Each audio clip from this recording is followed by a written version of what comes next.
मेरो नाम भूपति खड्का हो। नमस्कार, म यो डाक्टर ताराबाज खत्री अर्बुद चिकित्सा पीठीको सचिव हो। यो संस्था 2051-52देखि सञ्चालन हुँदै आएछ अनि डाक्टर ताराबाज खत्री 51 सालमा बित्नु भएपछि उहाँकै नाममा हामीले सञ्चालन गरेको। उहाँको परिवारबाट डोनेसन दिएर हामीले चाहिँ गरेका छौँ। चाहिँ खास गरेर यो अर्बुद चिकित्सा पीठीले चाहिँ अर्बुद रोग सम्बन्धी काम गर्छ। यहाँ चाहिँ बिरामीहरूलाई औषधि दिने, विभिन्न स्थानहरूमा गएर हामीले चाहिँ स्वास्थ्य शिविरहरू सञ्चालन गर्ने यो चाहिँ काम हामीले गर्दै आएका छौँ। यो विभिन्न क्षेत्रमा गर्यो।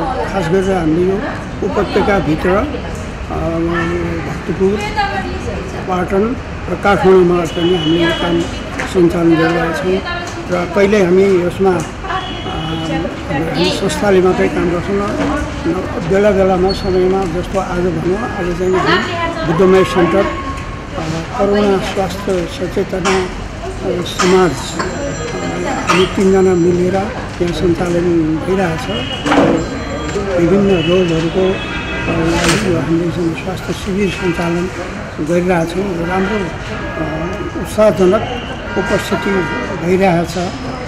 यो काम चाहिँ नि हामीले निरन्तर रूपमा हामीले गरिरहेछौँ। अहिलेसम्म हाम्रो हजारौँ मान्छे हाम्रो सेवा पुगिसकेका छ। विभिन्न ठाउँमा सञ्चालन गरिरहेछौँ। मेन चाहिँ हाम्रो यो अर्बुद रोग मेन उद्देश्य चाहिँ फोकस चाहिँ हाम्रो अर्बुद रोगको बिरामीहरूलाई औषधि वितरण गर्ने विदेशबाट पनि भइरहेको छ। औषधि वितरण अहिले यहाँबाट पनि भइरहेको छ। यो हाम्रो संस्थाले गर्दै आएको नियमित कामहरू यही नै हो। यो जनचेतना जगाउने काम पनि हामीले गरिरहेछौँ है। बेला बेला जस्तो स्कुलमा गएर चाहिँ विद्यार्थीहरूको लागि सचेतना कार्यक्रम सञ्चालन गर्छौँ।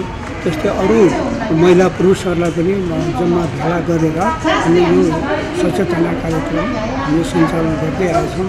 जागरुक गराउनु क्यान्सर सम्बन्धी जागरुक गराउनुको लागि हामीले चाहिँ यो काम गरिरहेछौँ। हामी चाहिँ एउटा सीमित थोरै लगानी गरेर हामीले यो सञ्चालन गरेको हो। वर्षमा हामीले 1.5-2 लाखसम्मको औषधि किनेर हामी चाहिँ विदेशबाट पहिला गर्थ्यौँ। अब अहिले चाहिँ त्यो अलिक कम भएको छ। त्यो विदेशमा वृहत रूपमा गयो।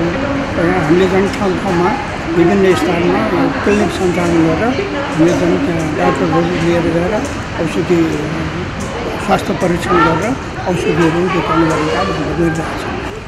अब खासमा हाम्रो स्त्री सम्बन्धी नै हो, यही सम्बन्धी नै हो हामीले चाहिँ गर्ने चाहिँ होइन। तर हामी क्यान्सर सम्बन्धी सबैलाई हामी औषधि वितरण गर्छौँ। क्यान्सर सम्बन्धी। हस्, धेरै धन्यवाद।